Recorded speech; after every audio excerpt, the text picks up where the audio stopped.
Shadow Knight. Heroes from across worlds stand and unite. No other foe or force can match their might. The once great people of this world now hide in fear. All chaos shaken by the power of sword and spear. The black-clad armies of the Dark One now draw near. But in the distance, the sergeant and the bear appear. Great heroes of past the law, no power has seen before. Wings spread far across the sky, marching across the great divide to save the world from deterioration, to end the age of annihilation. Great heroes of past the law, no power has seen before. Wings spread far across the sky, marching across the great divide to save the world from deterioration, to end the age of annihilation. Legions of Romans stand and let their arrows fly. The roaring of dragons and machines fills the sky. Secret agents and the generals they defy. Swarms of orcs and samurai raise their banners high. In the wake of death only one man stands alone. The sergeant raises his sword high silver shone. He condemns the chaos worn on his soul. He stands longing for the day he may return home. Great heroes of past the law, no power has seen before. Wings spread far across the sky, marching across the great divide to save the world from deterioration, to end the age of annihilation.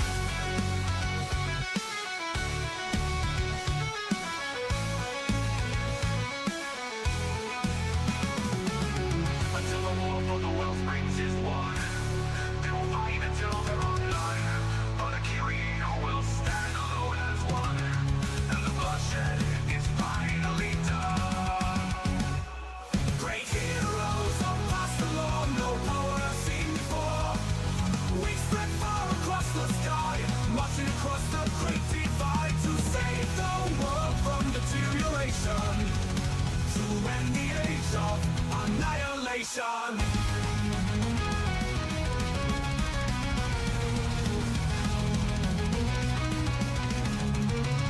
Great heroes of past the law, no power has seen before. Wings spread far across the sky, marching across the great divide to save the world from deterioration, to end the age of annihilation, to end the age of annihilation, to end the age of annihilation, to end the age of annihilation, to end the age of annihilation.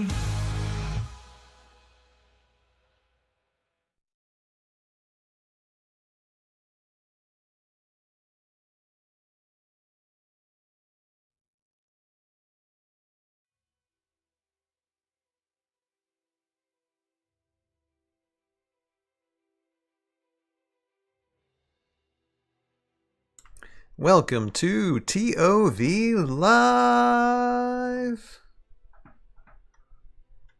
And I gotta stop something. Hold on a second. Okay, there we are. Okay, I don't want to hear myself. I want to hear Joe. There. Okay. All right. Everybody, welcome to the ToV podcast, episode 64. Merry Christmas. Christmas. Is there a Christmas? Is there a Christmas somewhere? I don't know. Merry Christmas. Happy New Year to everybody. This is the last podcast for the year of 2024. I am Ryan, aka Tales of Valhalla, and with me tonight I have a Sir, a Joe, a Crazy, who is totally not mind shackled, and I'm totally not how would I say it? In love with the Queen. You're not at all. Oh, so. You're not loving. You're not. I'm not loyal to the Queen at all. You're not loyal to the Queen. Yeah, oh, interesting. Yeah, totally have no loyalty. I don't. How would you, I don't know if she would like that or not. Yeah. Well, I don't know how she feels about that. I hope everybody's having a good day today. We are going to get started with doing some looking at some classic squads and heroes. We have some Drow to look at. We have Dumutef Guard to look at. What probably going to be a fairly small podcast because it is the holidays, people. We do have things to do, but couldn't slip past just doing one more podcast for the year. And before we get started doing that, though, I do have some shout-outs to give, and I guess this is one other thing that I was thinking about, that there's just a couple more people that I wanted to shout out for the Heroscape community to possibly support before the year is out, because there's no better time than the present to do these things. So that's what we're going to do first. And you know what? It totally slipped my mind. Comments from the last podcast. I totally forgot to collect that. Because it's not that I haven't been busy or anything, Joe. You might know a little bit about this, but busy? So I apologize. There is no comments from the last stream tonight. I apologize for that. It's let's make a little note right now. Put a pin in that. We're doing comments when we come back after the break. We'll do double the comments. We'll do comments from the last podcast, which was, are we talking about the meme one, or are we talking about the one before that? Thorman's Journal. We usually just comment from the top. Yeah. Gotcha. So we'll do Thorman's Journal comments, and we'll do the classic scape from this episode. So this one, yeah. Okay. Very cool. All right. Yeah, that works out. Yeah, my goodness, my brain. Anyway, okay. But we are going to do some shout outs. So here, let me share the screen. Get this up here. Share. Yeah, bring it up. Yeah. What do we got? What do you have to share? Find the right one. And of course, links in the description below for those of you who want to check these few people out here. Let me get this. Okay, so first off, we have this YouTube channel called Hero Guy, or I think it's Heroscape, but Hero Guy. It's the title, and this individual person has a just. I think this channel's been around, but it's been like revamped, and just recently, Hero Guy has uploaded a lot of Heroscape painting YouTube videos, among other videos. And just really cranking them out. So I did want to give a Hero Guy a shout out, and he's only got 6 subscribers right now. So let's give him some love. Let's try and get his channel boosted, because I know we can do better. I thought the algorithm was better than this. You put Heroscape in the title. Exactly. It should give you at least 5 more people than usual. That's what I'm saying. So let's try and get his channel boosted up. And the videos are pretty good. They're pretty fun. This is more like rapid painting, like not speed painting. Okay. It's he's not using speed paint. It's videos fast forward. You can see, minute long, 22 seconds. Right. I think he's also doing like adding shorts to them, trying to probably build his channel as well. But let's just see as a community if we can give him some sub love and views and comments. Can you click on that one video for the painting custom Heroscape, the 22-second one?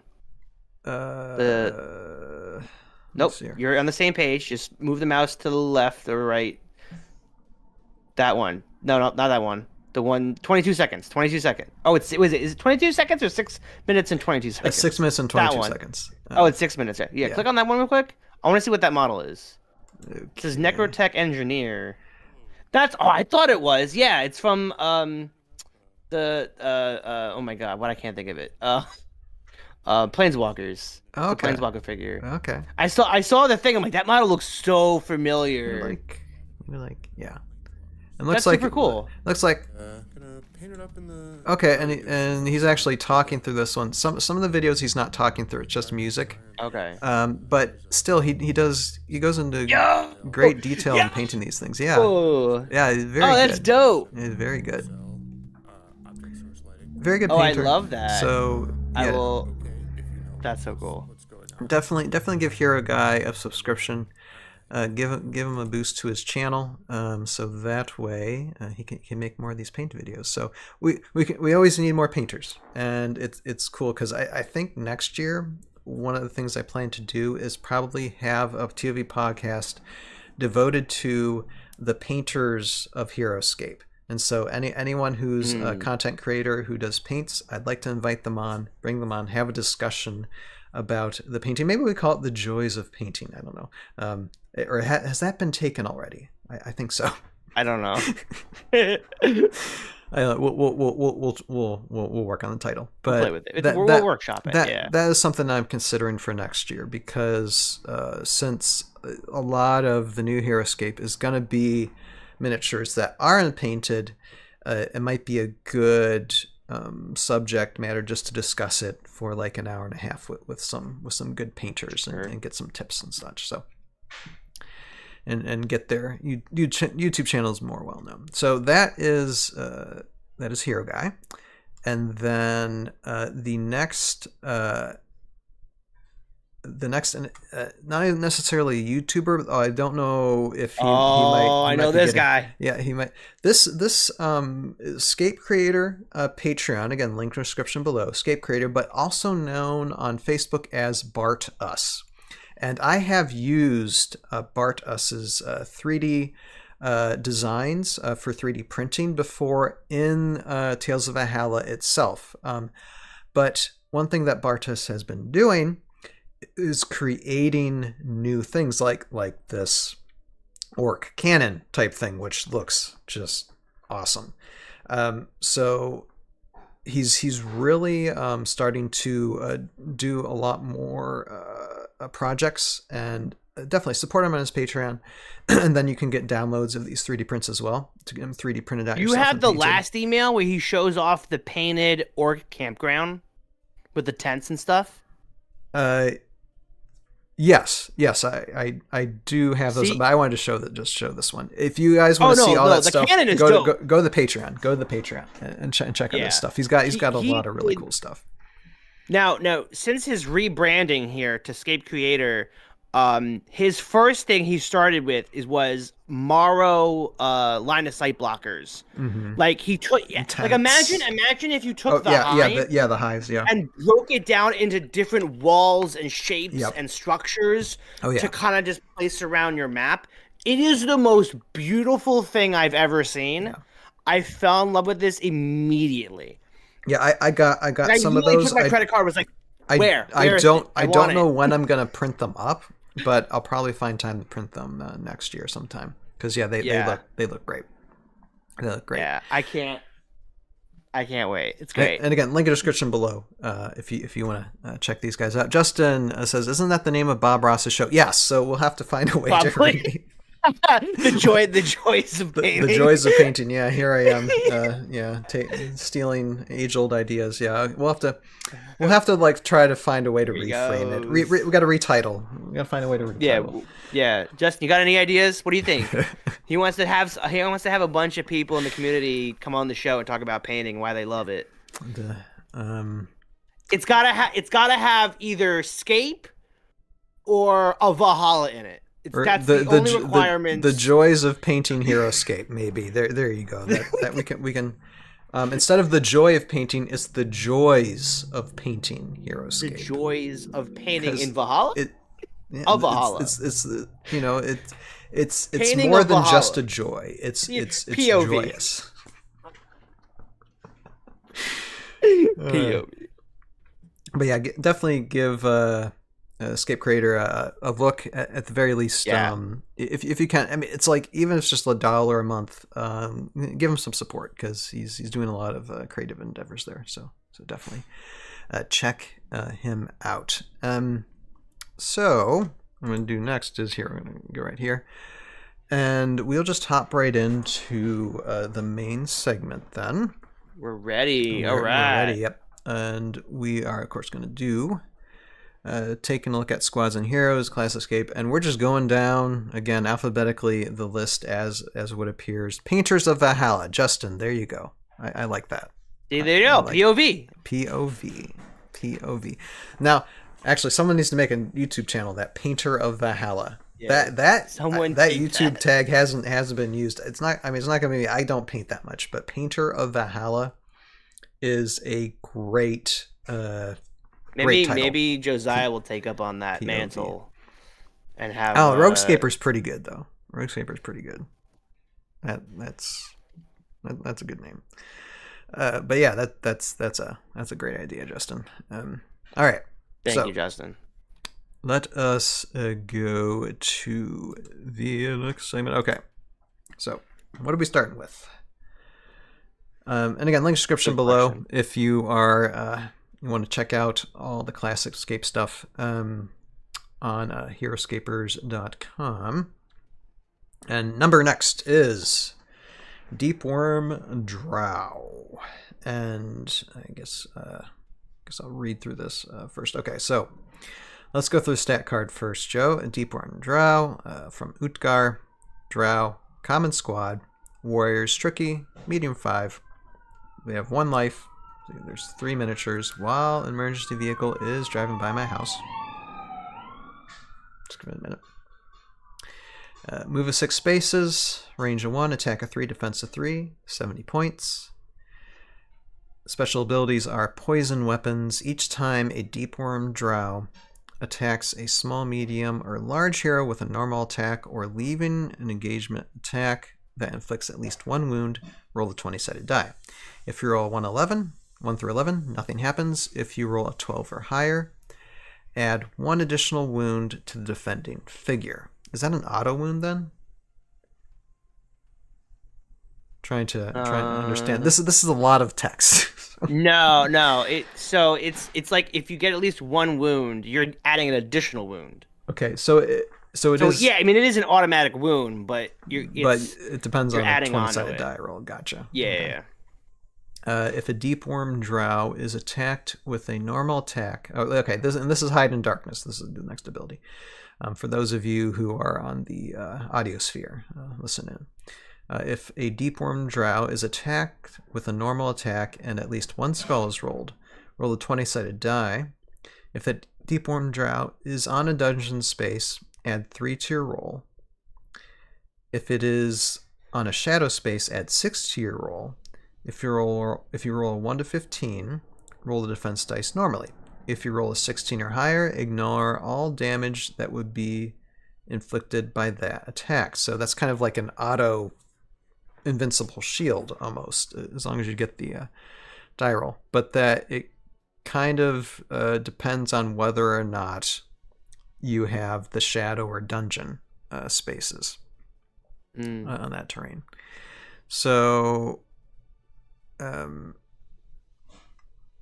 yeah, and Justin in the chat saying I bought 2 of the D&D master set for the train, and because they included 1 common squad. Yeah, and this is the thing with the Deepwyrm Drow. Unless you acquired 2 of the because they come in the D&D master set, I believe. Here, double check, but I'm pretty sure these. That's actually kind of pretty crazy. You have to get these Battle for the Underdark Master set. You'd have to get, and it's a common squad in a master set, which is kind of a huge mistake because for common squads you need a bunch of them, and just one won't work. And so if you'd want to get, according to Matthias Maccabees' standard, 4 to 5 common squads, you'd have to, in essence, purchase 4 or 5 master sets, which dang. Yeah, they tend not to happen. Yeah, it's not great. Very often. These, I'd say, with the with the power rankings, B-, which could be better, could be worse. They certainly can move, and the attack and the attack and defense aren't bad. And I mean, they have the abilities that can inflict damage and help defense, but again, it depends on the 20-sided die roll. And also, I think It also depends on if you're playing competitively, if you got the dungeon or shadow spaces, which, I mean, to be honest, at ScapeCon, there's a lot of times where there might not be dungeon space, but there definitely is a lot of shadow spaces you come across on some of these boards. I think how often, like when it comes to map building, and this is actually a question we need to ask when we do a map building 102. How often is dungeon tiles, dungeon terrains being used for map building? Quite frequently, to be honest. Okay. You know, I think right now, I mean, obviously people are trying to make maps for Age of Annihilation, so everyone's using the Lands of Valhalla. But even before that, a lot of people were interested in including dungeon into their maps at some point, just because it is so different from everything else. So there is a good selection of dungeon maps out there, so they are pretty common if you want to play this sphere. But even without, you know, having the bonus of dungeon or shadow, 16 or higher is pretty good in my book. For hide and darkness, that's pretty good. Like, and I mean, honestly, after seeing it, I might play these guys. I might go out and you know, it's like, you know, it'd be like, because I've never seen them. I don't see them on the battlefield. Well, it's because I mean, they're kind of hard to get. Although 3D printing and painting isn't difficult, really. No, that's where I'm looking at that. Yeah. So I mean, I know people don't like Paloff. That's understandable. And obviously he's peace, so he's down the line. Do we have any other synergies other than Paloff and Otanashi? No, right? And C3V doesn't provide much either. I mean, just the one, Ilaria. But yeah, and this is what's shown so far. I mean, who knows what can be synergized with whatever new C3V or new Heroscape, but probably not too much. And Joe, we got actually Hero Guy there in the chat. Hey, Hero Guy, we just gave you a shout out, so so it's great that you're able to come on. We gave your channel a shout out because we need more people to sub to you, because your videos are really, really good, and you need more of an audience. So we did give you a shout out. Yeah, I'm generally, just to touch on that, like I'm so glad that there's so many people popping out of the woodwork for Heroscape and are like, let me show off painting. Let me help engage with getting people that interested in painting. I think that's fantastic. Well done. Yeah. Well done. And Hero Guy's saying, I hope that Renegade reproduces the D&D terrain. Any ideas if that will be happening? Actually, we might talk a little bit about that at the end of the show, because I think Joe might have a thing or two to say about that. So, Joe, let's keep that question in mind, and hopefully we'll remember it when we get to the end. We'll share. But Justin's saying it's a very average squad that's terrain dependent. If new to the game, just pass on these. Yeah, I would say so. I mean, if it wasn't, I mean, and the thing is, they come from the D&D brand, so I think there's already like Dungeons and Dragons molds of these that you could probably collect as well, which are probably probably just as expensive, because I found in getting like the D&D miniatures to turn into D&D Heroscape stuff, sometimes they're just as much as you would be getting the Heroscape miniatures. Not all the time, but it does happen. So I mean, there are options to get the miniatures out there, but I think I tend to agree with Justin in the chat there that there are better squads out there. Even though I do have, I think, one or two of these myself, because go-to auctions, I was able to get a couple of master set like bits and pieces sometimes winning auctions. So I do have a couple squads worth of these guys. But yeah, I have yet to try them out. But even so, like I said it before, like, I mean, one attack 3, defense 3 is solid. Like I will take that. I mean, I know my Morrow drones, right? Like most that is a very basic thing, and that's good. Like you're getting them on height. They're boosting up 4/4 is fantastic. Move is 6. They're quite quick. Yeah, they're very fast. And attack defense, nothing to sneer at. I mean, I think in order to be effective, or to see what type of strength they had, you would need like 4 or 5 squads of these guys. Which 70 points, they're pretty cheap at 70 points. So for point value, it's not bad. I don't know what that would be in Delta. If you playing in Delta. Good question. Let me look that up. I got you. But let's see here. Because that and here a guy saying Peloth needs Drow to work, so that could be a reason to use them. Yeah, if you'd be using Peloth for sure. And Delta points. Holy moly! You're not gonna believe this, ladies and gentlemen. Yeah. Ryan, you want to guess what Deepwyrm Drow and Delta are? Like 50 or 40? Or 55 points. 55. There you go. See, so Delta point. What? That is pretty nice. Hold on. Although Justin is making another point for these two, and I mean we'll be talking about another Drow in a second too. But Drow is a subset of Dungeons and Dragons, so the faction won't be expanded by Renegade. And this is one of the underlying issues. That's right. I mean, we can use these, we can have fun with these. There might be something in C3 in the future, but as far as official Heroscape, we're probably not going to get much anymore of Drow stuff, which kind of stinks because, I mean, it would be great to have anything in addition to, but this is the reality that we're probably looking at when it comes to, Drow and other D&D type squads, unfortunately. But yeah, 55 points. That for Delta, that might be something. Again, you'd have to make sure you can find ways to get like 4 or 5 squads worth of these guys, because I think, I mean, look, I think that's the only way to show some value to them. I would love to show up with an army. Like, granted, like there are a lot of armies you don't need direct synergies with. Right. One of my favorite examples, which is an obvious example, is Rats and Q9. It's not a direct, synergistic army, but it works really well. Yeah. Obviously, the Deepwyrm Drow is not the same, but I'm sure there is something out there you could use with them that isn't just Raylan or Taylord or, someone with a generic just like, aura ability. But like, I would love to show up a tournament with like 4 squads of these guys and maybe like 2 awesome heroes. Right. And just see how well they do. Because doing extra damage if you land an attack, which is pretty easy to do, and a 12 or higher, that's not that difficult. I mean, you could try Peloth and another hero that might match them. And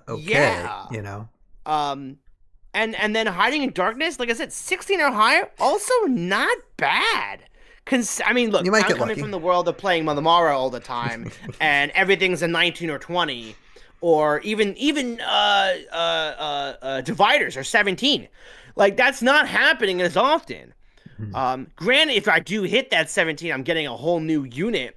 But like Hide in Darkness, getting a 16 and just blocking all damage, and like, yeah, you're not killing me. Sorry, it's not happening. Done. That's pretty good.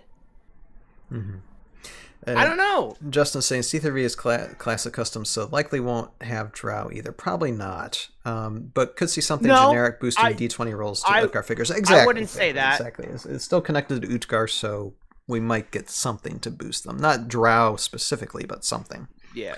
No. Yeah, exactly. Maybe not Drow specifically. But they have touched D&D stuff, so it's not out of the realm from the classic scape. Right. They just won't touch any of the Age of Annihilation stuff. Right. They won't touch the new generals. But they'll touch Valkyrie. They touched Valkyrie. That sounds weird when I say it like that. The general who must not be named. No, I was just saying because they don't. They'll touch this. They'll touch that. That sounds weird. They've interacted and used D&D, the realm of D&D before. So I wouldn't count that out. But yeah, exactly. Dark elves, so they could easily just do dark elf stuff. Dark elf. There you go. Yep. And they could just use the word drow. And I mean, I can't imagine C3V shying away from using Drow, but they just have to find the right model to go with it. It's not like, the C3V, unlike NGC, where they're open their doors to 3D printed models. C3V is very specific, finding models from other games that are already painted, that are already easily priced for the current market. So as long as we can help them find good figures to use, it's very possible for them to do that. And also, Dadscaper had said last week on our meme review, we are still waiting for them to release a good chunk of C3V stuff. Right. So it's very possible, ladies and gentlemen, that we could get stuff to help out the Drows. And I've heard from I've talked to some people in C3V before that they're planning on doling out a bunch of stuff. So it'll be interesting. Okay. Well, let's go through. Let's see. Do we have any lore? No, there's no character bio for these guys. Lore. They're Drow. It's D&D. I know if Jeremy were here, he would have tons to explain about it. But I guess we'll just leave it at that, since there's it's just this TBA, and really that for as far as the underlying story. I mean, you have the Dungeons and Dragons storyline within Heroscape that now, since Valkyrie has been in the official canon, not much really to be said about them. Just, refer to D&D Drow to get your lore from them, I guess would be the thing to do with that. Is Valkyrie a character in D&D? Is that why? It's a good question. I don't think so. I think Valkyrie was a general that was made up, but they used a lot of D&D scape with Valkyrie, I believe. Let's see here. Hero Guy said, I saw some guy posting a bunch of repainted OG Heroscape as Drow with custom cards on eBay. They look cool, so I'll probably be stealing it. My favorite was a repainted Savaris. I'd like to see cool. a reimagined Savaris, actually. A Savaris 2.0 would be dope. Yeah. Could he get a triple attack? Could we? That would be so much fun. That might be slightly OP, but yeah. No. If Q9 can exist, that's not overpowering. That would be interesting. That'd be awesome.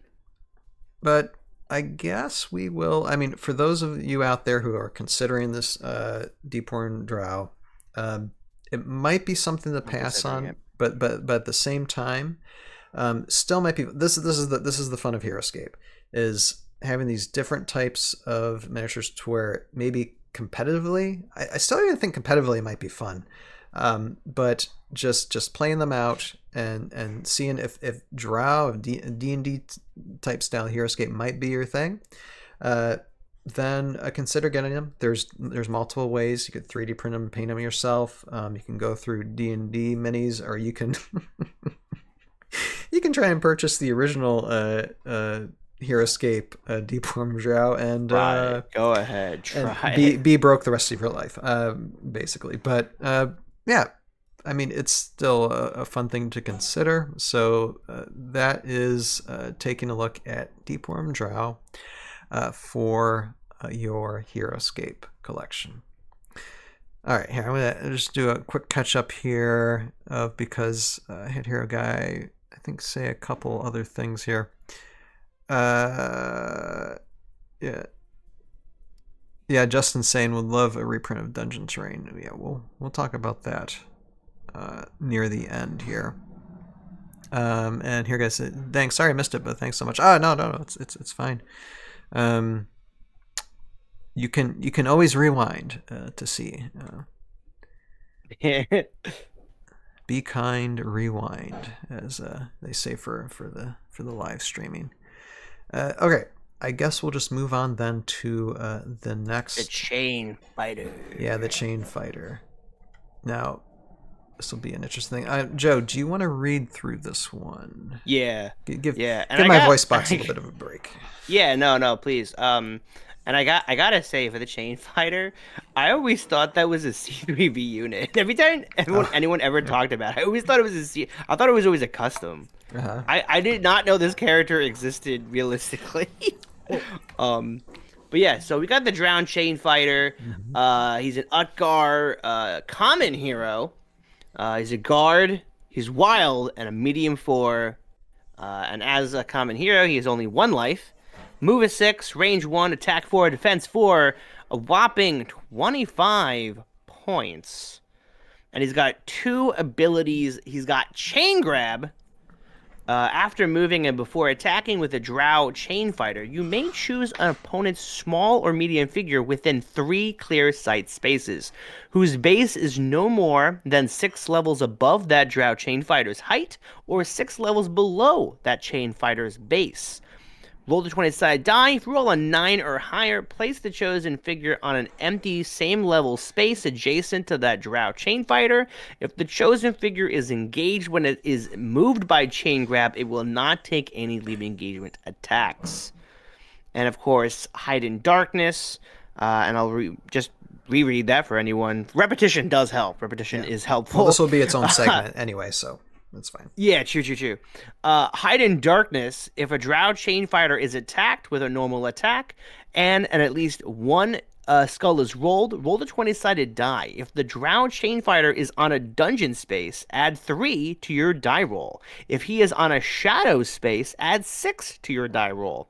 If you roll 1 through 15, roll the defense die normally. If you roll 16 or higher, ignore all damage that would be inflicted by the attack. So, Chain Grab, is that almost word for word? It's similar for the to Nanotech Wraith Riders? It's similar to the Wraith Riders. And this was going to be my first point too. I played the Wraith Riders earlier this year, and I had a ball with their like quote unquote chain grab ability. If used right, it can be really fun and really effective. So it really gives value. Although, I mean, and now Drow Chainfighter can't move as quickly as the Wraith Riders can. But at 25 points, and I had to really read that, 25 points for the Drow Chainfighter, that isn't bad. I mean, yes, it's got 1 life, but 4 defense, pretty solid defense. And I saw the wild ability. I wanted to see something with the wild ability, actually. And again, like kind of like B tier. Wild ability, and actually can be Royal Escort with Crypt Guardian. So you can actually put these with a Crypt Guardian army, which is... Ooh, okay. That's something to consider, because I have kind of a love for Crypt Guardians.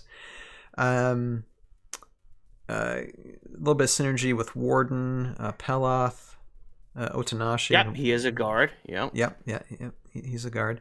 I thought the wild would be something, but more prolific. Yeah, no. Yeah, but nothing connected with it really for the wild ability.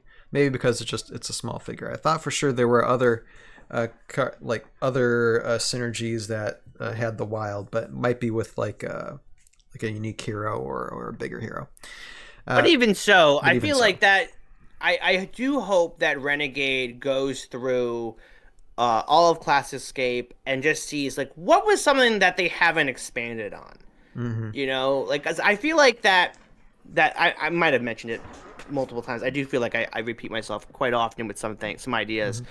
but for those attributes on the left hand side of the card, like some of those things just are not inflicted as much. And there's some personalities and there's some what do they call what's guard? Not profession, but like I know there's a name for it. You know, like some of those attributes like are just not touched on anywhere in special powers. That help any synergies. There's just some of them that just are not utilized as much as others. So I do hope Renegade looks at that and goes, oh, we should do something for Wild. Oh, we should do something for Wasn't there some controversy like middle of the year with Renegade and the chain grab ability? If I recall, was there something like when they were talking about like when they were putting for competitive rules for Renegade games? I thought I heard something based on that.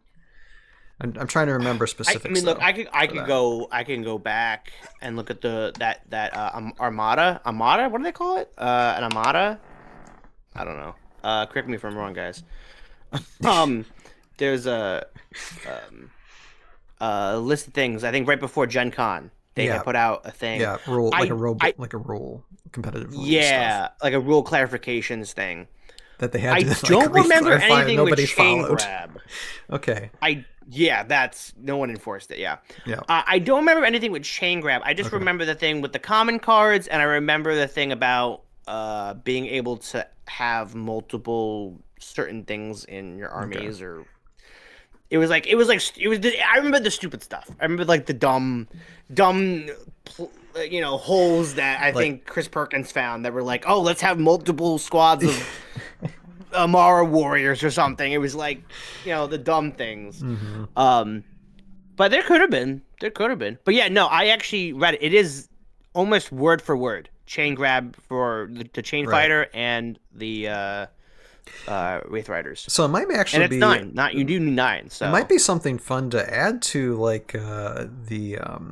I mean, if you're able to get the gun, Drow Chainfighter, I think it's also part of the. Is it part of the D&D Master Set too? Is it? No, because I would have had him. I don't have him.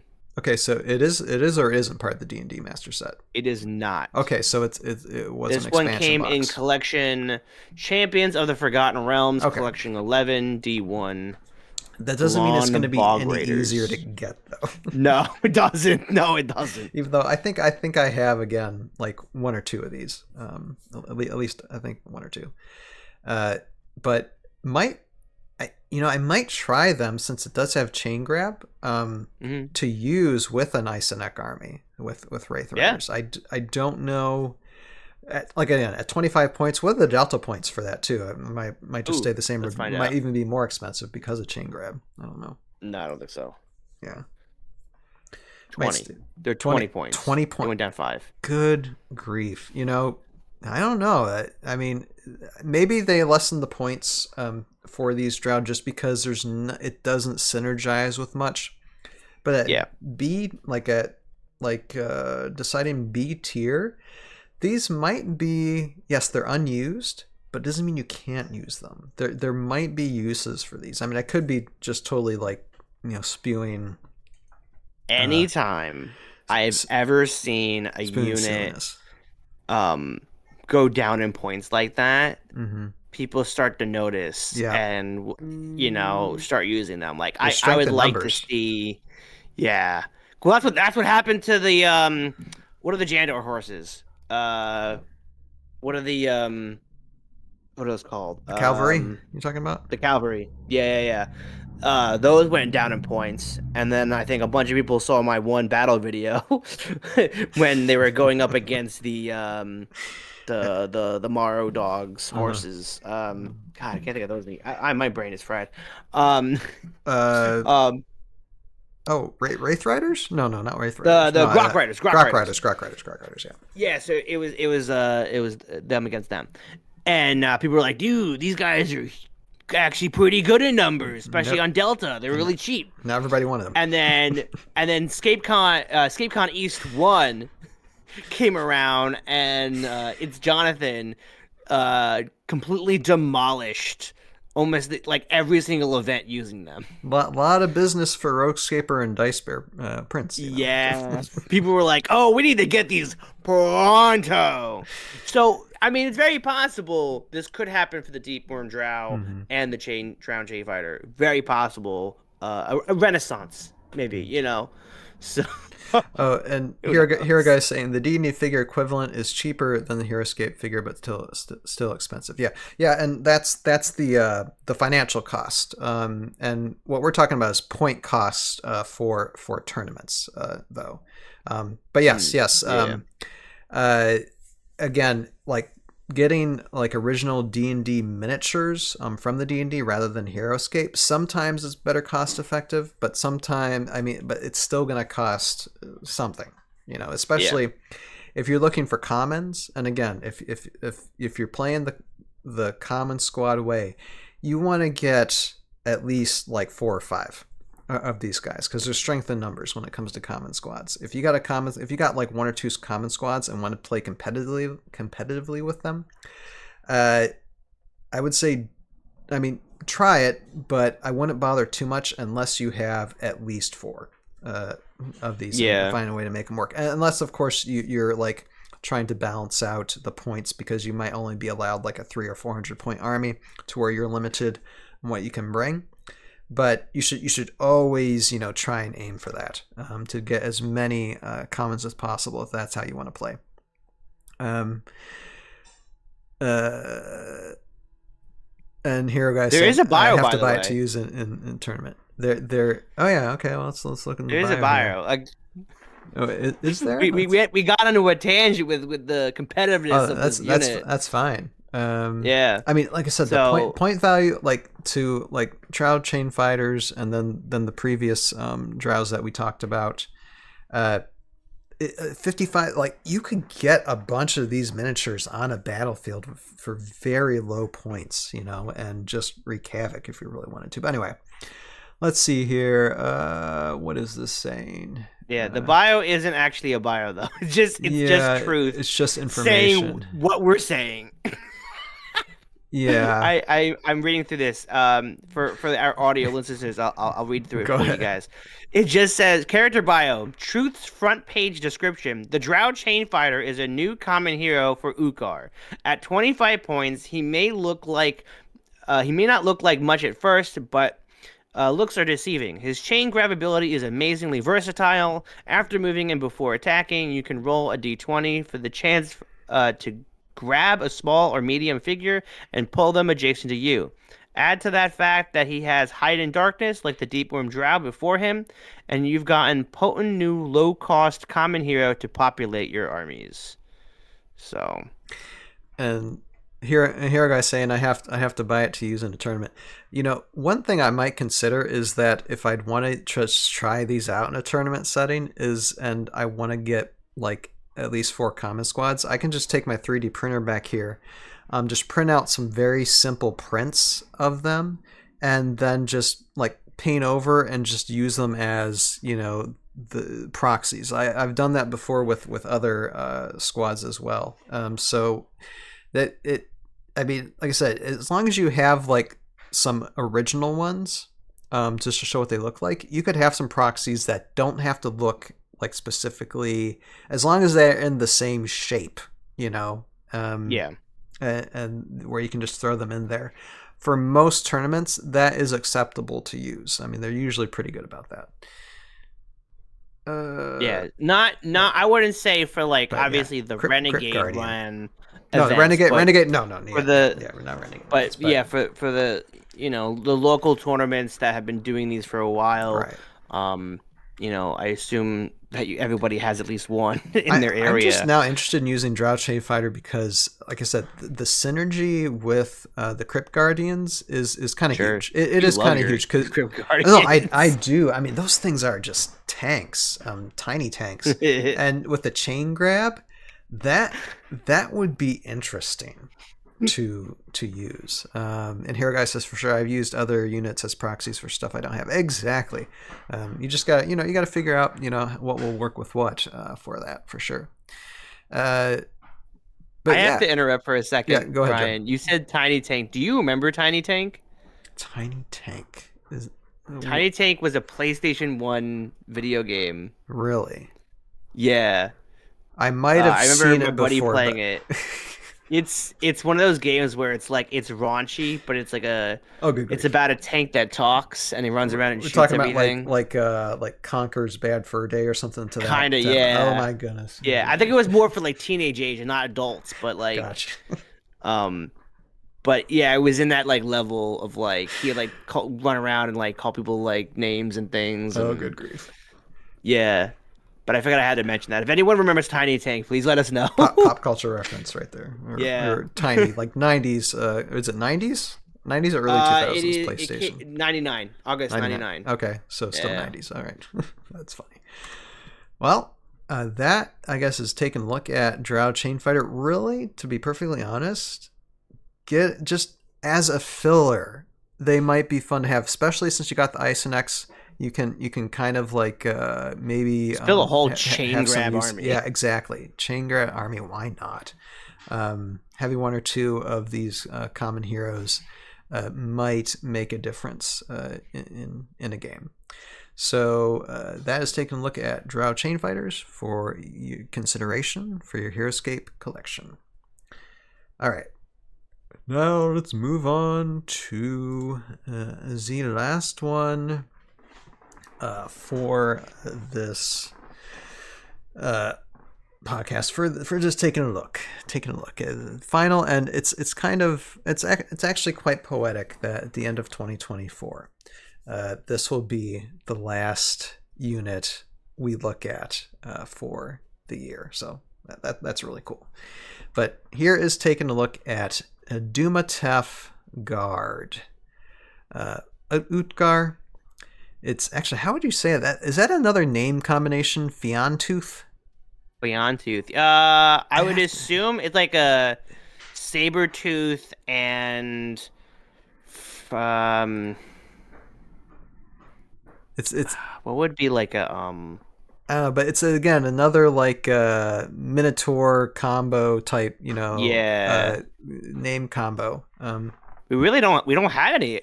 That's like the only one, is it not? It's really unique. Yeah, probably. It's a really unique miniature. But again, common hero, guard, relentless, large 7, 1 life, move of 6, range of 1, attack of 4, defense of 4, 25 points. Road strength, and this is important. Add 1 to Dumutef Guard's attack and defense while on a road space. Devour attack enhancement. All friendly devourers adjacent to a Dumutef receive an additional attack die. Let's see here. And synergy benefits. It's got some fairly good synergies. Again, Crypt Guardian. It's good for Crypt Guardian. Good for Death Knights. Good for Kosamet. Warden 816. Devour attack enhancement. Yeah, you have a few squads there.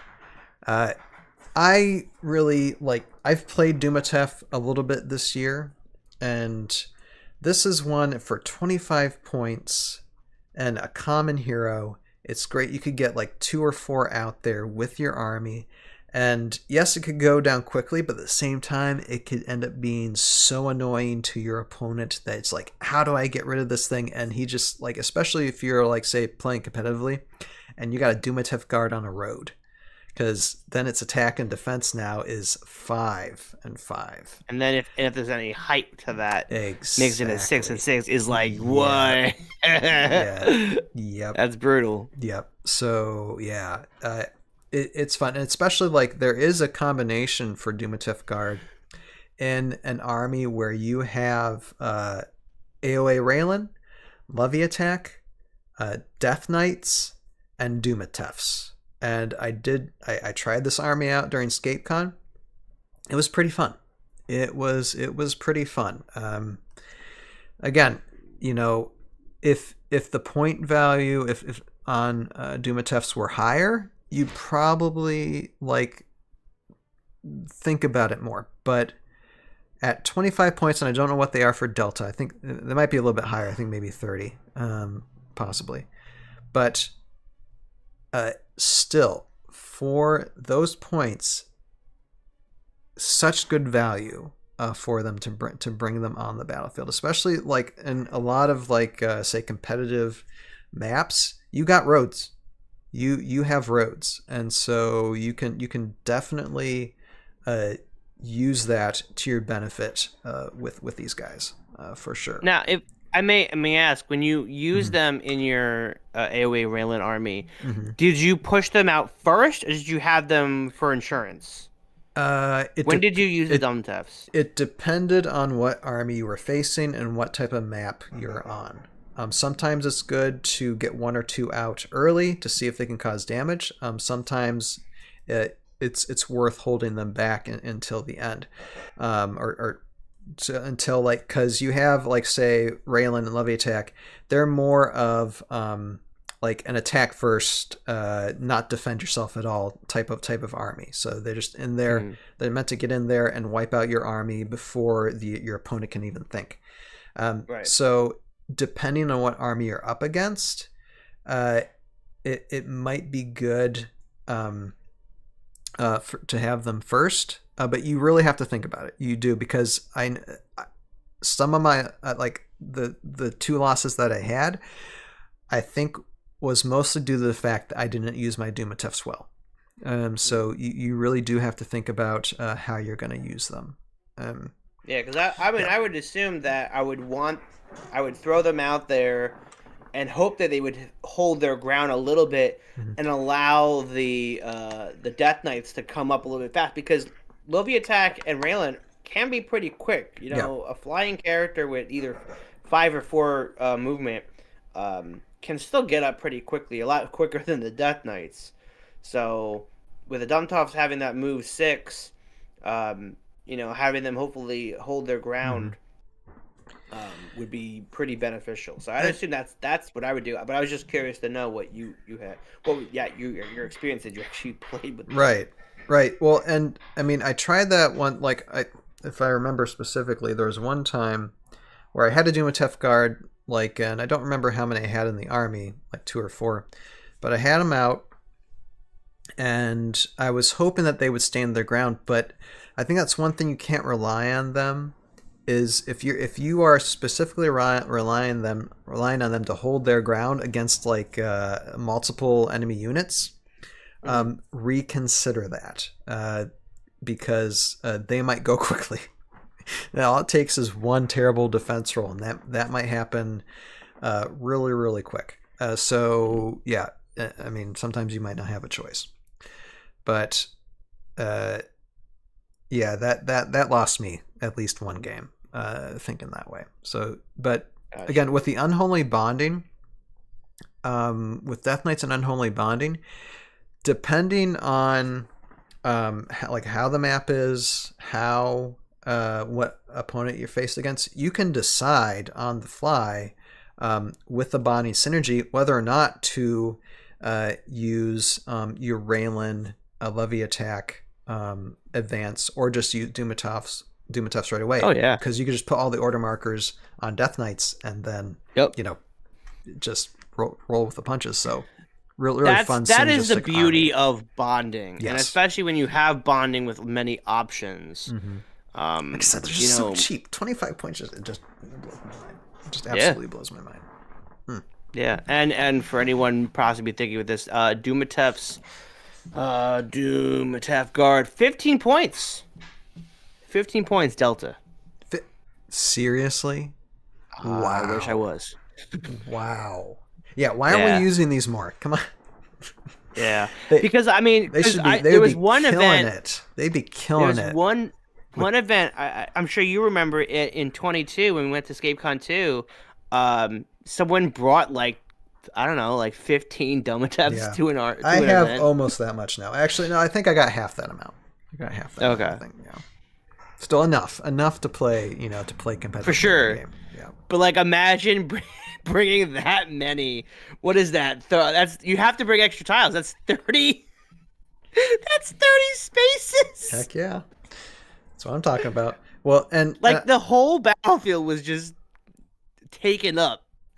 I do have to give a thanks to Taylor. Oh, come on, YouTube channel. About 10 points. Yeah, 10 points under. Because he's the one who recommended me that I include Dumutef with my army, because I was trying to figure out the point values, and he's like, "Why don't you just put them in here? They're cheap and."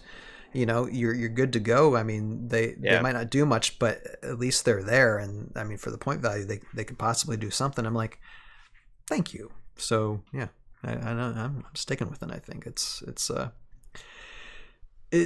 definitely good for that, just for Death Knights, and again, Crypt Guardians as well. Like, I'm so happy that I kind of bonded onto Crypt Guardians because I mean for C3V they connect to a lot of miniatures. They're very nice to use. Yeah, Hero Guy says, holy 15 points. That would be a crazy army of all those guys. And this is why. Oh my god! I mean, Dumutef Guard for like what did you say? It's reverse the whip, right? Is it reverse the whip?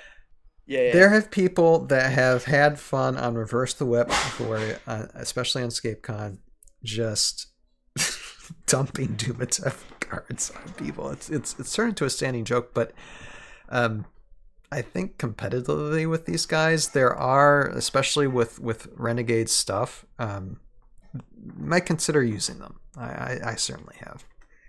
Right, you could take 34 Dumutef Guards for a point value of 510. Delta point.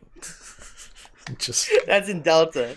That's when you switch that. When I switch it back to standard, I'd have to lower that Dumutef Guard count to 20 because it's an even number, right?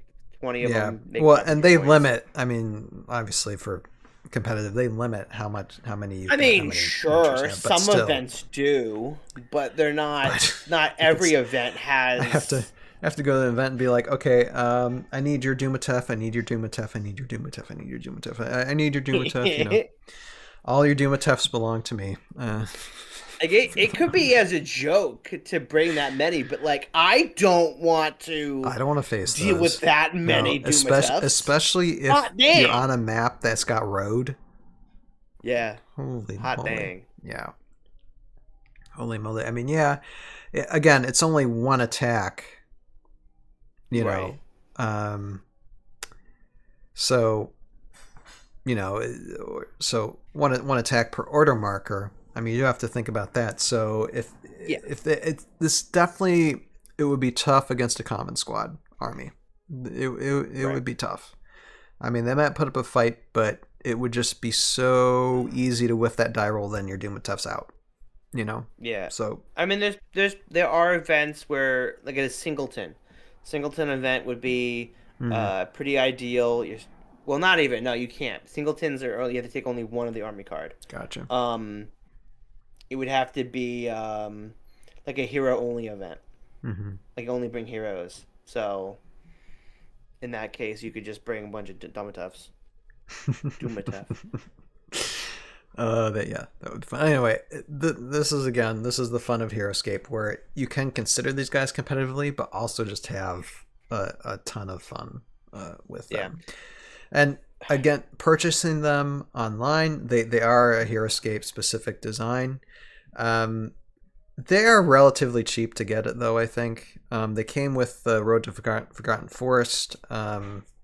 So I mean, I'd say if people want them, I don't think they're that pricey expensive, really, compared to some. So yeah, considering that. But let's look at character bio real quick. Okay. Y'all probably can't see this on the screen, but originally trained as sentries on their home planet of Phaland, the Fiantooth now serve Utgar on Valhalla as guards. Utgar uses them to protect several roads and bridges that lead to the important well springs in the Forgotten Forest because of their unrivaled reputation. They are relentless guards that are most powerful on roads and bridges. Devourers always seek to fight with one of them, as a Devourer's attack is more powerful when they are adjacent to any Dumutef guard. So basically just talking about, hero guys, they're like $10. Yeah, exactly. So really, I would say that if for anybody growing their Heroscape collection, get like 3 to 5 of these guys, to be perfectly honest. Just because you're gonna find some fun way to use them. I think when it comes to building a Heroscape army, you kind of need these guys, just for the road strength, by itself, just the pure fun that you would get from them. I would think so. Yeah. And anything else we want to say about these guys? No, I mean that's pretty much it. I mean, Yeah. I don't have any more extensive What, experience with these guys. although, Um, I I am going to disagree, actually. I know, again, I'm going to say this at the end, and I might, but they only have these a C tier for, competitive play. I'm sorry, guys. I know I'm going up against OEO, Cleon, Doc. I think they're a higher tier than this for the point value and their ability to synergize with others. I'm sorry. I would think I would at the very least give them B tier. Be perfectly honest. I don't maybe know. put my foot in my mouth. I don't know about C plus, like what Mike Yeah. is saying. Yeah, C plus. He's suggesting a C plus.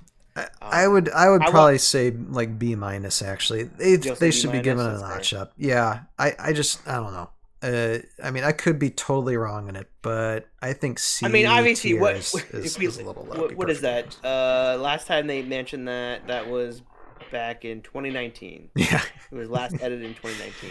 So I mean, yeah, I mean, not too far in the distant. When previous message was like 2007, 5 years ago. But they didn't know us back then. Or it's like, well, yeah. What if we just what things can information change. have provided? Things can change. Yeah. Things have changed. Like I said, with Death Knights and Raylan Army, and who knows what squads are going to be coming out that will like combine, like bond with Raylan Levy Attack in the future as well. So who knows, what you'd be able to do with them.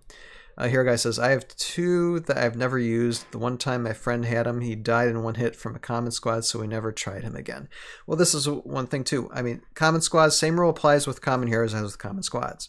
Use 3 to 5 of them, so that way you have replacements and make sure they bond and synergize well.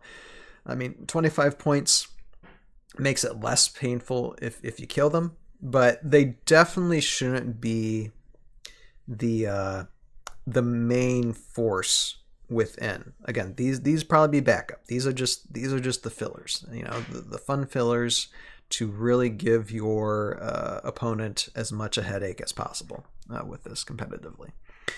So yeah, you really gotta think about when to use them. But again, and the design for these guys are fun because it seems like it's got teeth growing out of it everywhere too. That's a again, Fion tooth. Yeah. How about this? How about we get 5 squads of Death Knights, 4 Dumutef Guards, and Warden 816. I have to see how that works. Point standard. I'll have to see how that would work with it. But yeah, with Warden, you're making those Dumutef Guards move a 7, and you're bonding with the Death Knights. They can move. And you move them in, and then the Death Knights 7, come up a little bit 8. slower, and then Warden's there as the backup. They move almost as fast as Wraith Riders, really. To be perfectly honest. Yeah. Yeah. As I said, there's ways to combine with them. So yeah, I think we need. I don't know. I mean, I could be wrong. Once again, also we could throw Crypt Guardians in that. Yeah, exactly. As well. I could be wrong, but I think C tier. I think they need to be bumped up, at least a point or two, because I think there's a bit more value to them. But anyway, that's taking a look at that. I think both me and Joe would say definitely recommend getting Dumutef Guard for your Heroscape collection. Fairly simple to get, fairly cheap to get, especially just get a handful of them and have some fun with them. So let's take a look at Dumutef Guard for your Heroscape collection. All right, so that I'm gonna take my ball and go home. No, I'm just gonna stop sharing. I'll stop sharing. Okay, so we're wrapped with this. Before we close, though, Joe, do you want to give some information for those who don't know about dungeon terrain? Yeah, I mean, look, I recently went in the beginning of the month to PAX Unplugged, and I finally got to meet Lee Hoof and Jordan Gata in person at the Renegade booth. And one of the things that Lee had kind of teased was that they are working on making dungeon expansion, bringing the shadow tiles and the dungeon terrain. So I was like, wait, really? Are you serious about that? Like, that's you got the okay from Wizards? Like, did you need an okay? And she had mentioned that they did have to reach out to Wizards, and they got the okay for that. So that is something that they're currently working on. Will we get notified of that in February at the next Renegade Con? I don't know. That might be like Might end take of a little summer tease. Who knows? Yeah, maybe. Might take some time to work on that. But even so, like that potential is insane. Insane. Cause like I love my brown. I love my brown. God, I can't move. I can't. Oh, I'm kind of stuck. I got terrain behind me. I love my brown terrain with various colors of yellow, green, and gray and blue. But the mixture of that dungeon terrain, and I also really love the concrete and asphalt from the Marvel sets. It's just a variation of color, just breaks up the terrain space. I really want to see more different colored terrains. I mean, yeah, we're getting snow coming in February, and at that point, if we're getting snow, that's just a blank slate. That's a blank tile. I think that might be that's probably gonna sell the most, to be honest. And it's so funny then because just gonna paint the terrain. Everybody can and everybody just. I mean, if you want like a 24x snow tile, you could just paint one of the old ones just white too. You can do that too. So yeah, but yeah, right. That white is just easy way also to paint new ones. Although I personally can't wait for like all the variations of snow tile sizes. That's something we've been needing for a long time. So yeah, I mean, once again, do the competitive players play with heavy snow or heavy ice? No. I wish there was something more we can do. I think Renegade will eventually look into making more characters that are more dependent on terrain. At least that's what I mean, but like other than like the fact of like a movement bonuses or something. Like would it be cool if like you can camouflage? Like how about like a character that would camouflage in the snow? Or maybe it's like a snowman. Ooh, maybe like a snowman. Like build a snowman. Yeah, get like a sneaky Olaf character. There we go. Okay, Frozen Heroscape miniatures. Confirm, not confirm. Oh man, that's interesting. Yeah, we'll have to see when they release that. I don't if they are not even if they're still just gotten out of talks and gotten permission. It might. I mean, the wheel's already put in place, so it wouldn't take much to develop it. So I mean, it's already there. Yeah. So I mean, we'll see. Yeah, hopefully mid to end of the year. Might see that. Yeah, probably maybe. I mean, look. I like to keep my expectations low so that when something does happen a lot sooner or something I want happens, I get really excited. So I'll say early 2026 for something like that. So be patient, but clearly it's on their list of things to do because when Leah and I talked, like she is a fan of Heroscape, like she does love the game. But because of life and other jobs, she just really couldn't interact with it or play with it for a good chunk of years. But it was something that was on her table when it came out. So because she is a game lover, she loves board games. Because she was recommending me all sorts of other games, and I went, "That's awesome. I don't think I'll ever play it. Maybe I will. I don't know." But like she's knows a lot of games. But so it just it really did, Ryan. It really made me having that long conversation with her, talking about the game, talking about different things, just made me really feel more comfortable with Heroscape Oh, absolutely. in their hands. Mm-hmm. It felt she was very down to earth, Yeah, yeah. very very nice to talk to. Yeah. Yeah, I got that feeling meeting her in person too at Gen Con. Yeah. Yeah. Very, very. I mean, it made me return back to the Renegade booth like 1 or 2 times more than I thought I was going to. So. Oh, and that's the other thing. And you know what? I recorded a video today, and I completely forgot to talk about this too. Mm-hmm. Other than the fact that here's my PAX Unplugged lanyard. Boop, boop, boop. I got myself, and I'm sure you have these. I got me pins. Oh yeah, did she say not to say anything about that, or? No, I don't think so. Okay, because okay, I guess I'll talk about this now. She told me not to say anything about it when she gave me them. Actually, but yeah, she didn't say that to me. That's what she told me at Gen Con. She's like, "Don't talk about me giving you this." I'm like, "Okay, mom's word." So I haven't talked about it, but yes, I have gotten some. If you want, cut it out. I don't care. Pins. But it's hard to cut out live. We're live, Joe. That's I don't remember saying it, but anyway, I got some pins. Yeah, no, she was very nice. She was very nice. Very, very, very, very nice. I don't remember. There's no Ular here. I don't have an Ular one though. Maybe that one's secret. Mm-hmm. Maybe that one's part of a different. I don't remember. But I believe I got like most of the faces. Although, be perfectly honest, I haven't even taken them out of their plastic wrap yet. I'm just like, okay, I'm gonna no, me neither. Store these away. Me neither. I don't know where to put them. I don't know what to do with them. I just have them in a box, basically. Although I still have like, let's see here. Still got this. See, that's the one I like.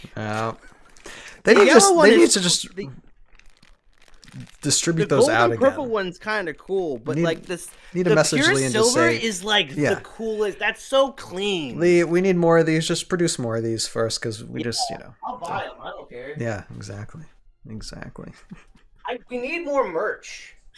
The purple shirt hit it out of the park. You know what I need? You know what I need? No more product. How about this? No, for the next Renegade Con, maybe not this in the February one, but the one after that, do merch. Just merch. No product, just merch. I'm down with it. Hey.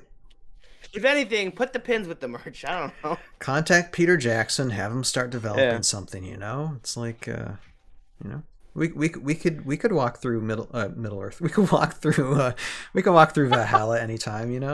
Just get some hobbits there, and just have them walk through the battles. Give us. I mean, look, I get it. People in the community have been making merch for Heroscape. I got tons of shirts from either Rye Guy, Josiah, you. Well, I don't know if it's your shirt, but like, you know what I'm saying? I have. Which are not currently like releasing anything. I have to. Yeah, maybe I might do something in the future, but not right now currently. But yeah, I mean, it's just really cool to get, just show off the Heroscape love. Mm-hmm. I mean, pins are cool, but like a shirt, a hat, lanyard or a bracelet, a watch, I don't know. Well, we also had the bags, like at Gen Con. They had like the huge tote bags. The bags. I saw that to the side. The bags These things cool. are big. I mean, I like the them. last time I went to ShopRite with a bag, it wasn't that big of a bag. I don't know if I'll have to go grocery shopping with my Gen Con bag.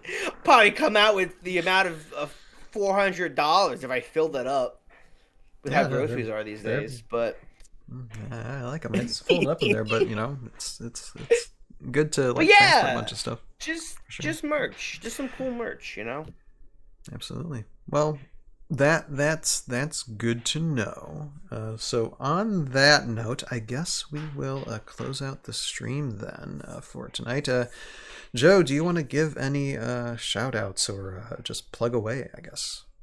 Yeah, I mean, I haven't done much content this month, but I have some very, very exciting things to talk about.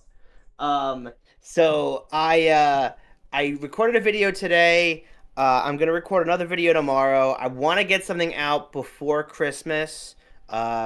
So hold your horses a little bit. I'm hoping to have something edited for Tuesday evening, and yeah, and that's all pretty much I'm gonna say about that, I guess, because it's what's going on, and I talk about everything that's been going on, and I could do a whole catch up. So I recorded about 45 minutes. Let's see what I can edit down. That's what happens when I just ramble on. Scripted. Yeah, just ramble. I don't even bother editing those things, and I just I just. But even so, there's so much going on. Yeah, there is. I had so much going on. I mean, the house and we got a second bunny. I went to PAX Unplugged. There was ScapeCon East 2. Like, it was just like there's so much going on. In a matter of months, you're going to be married, dude. That too. I didn't even talk about that. The fact that I'm getting married in 2025. I didn't even have time to talk about it. So, it's like life's been crazy, Ryan. Well, I hear you. I hear you. But you do have a YouTube channel, right? That people can check you out. Yeah. Give some sub to. Just. That's what I was talking about. Making content. Yeah. I'm finally sitting up at the desk. I mean, look how well lit the background is. Mm-hmm. It's great. It looks great, right? Does anyone say? I like the Santa hat in the back there. Right by the sword. Just. Yeah. Isn't that great? I can't wait. Right. Tell me in the comments what you think is in the box. What's in the box, Joe? What's in the box? The brown box. Oh yeah. Big box. What is in that box? That is. Oh, we got a guest. Wow. Yeah. No, I can't take him. You bring him in. Oh, Bunny. Yeah, bring him in. Oh, here he is. Is that the bad bunny or the good bunny? That is the bad bunny. Yeah, bad bunny. Oh.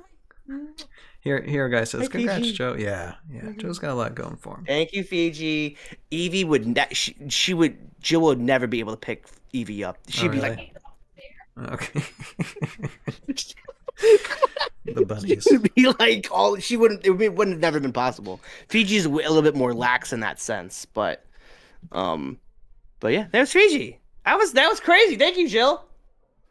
Thank you for sharing that. That's awesome. So. All right. Yeah. Well, I don't know what she said. Oh.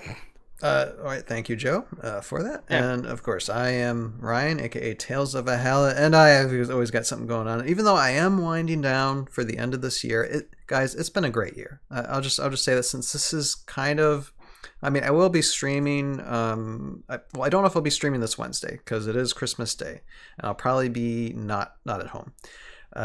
But next week, I'll probably just be playing video games, just having some downtime, relaxing. So this is kind of our last official stream for the year, but it has been a grand year. We've done a lot of podcasts, we've done a lot of reviews. I think like you were saying, Joe, we lowered our expectations, especially for the last Renegade Con, and then our minds just got blown because we got everything. Got a lot of stuff. We're like, okay, we're not going to expect anything, and then they're just like, but wait, there's more. There's more. And just like stuff that we didn't think about. And I just pre-ordered the bugs. So I might pre-order a couple other things depending on whether or not I mean, for me too, Joe. I mean, I just recently, middle of the year, I finally got a job that's paying me a little bit more, help me support my family a little bit.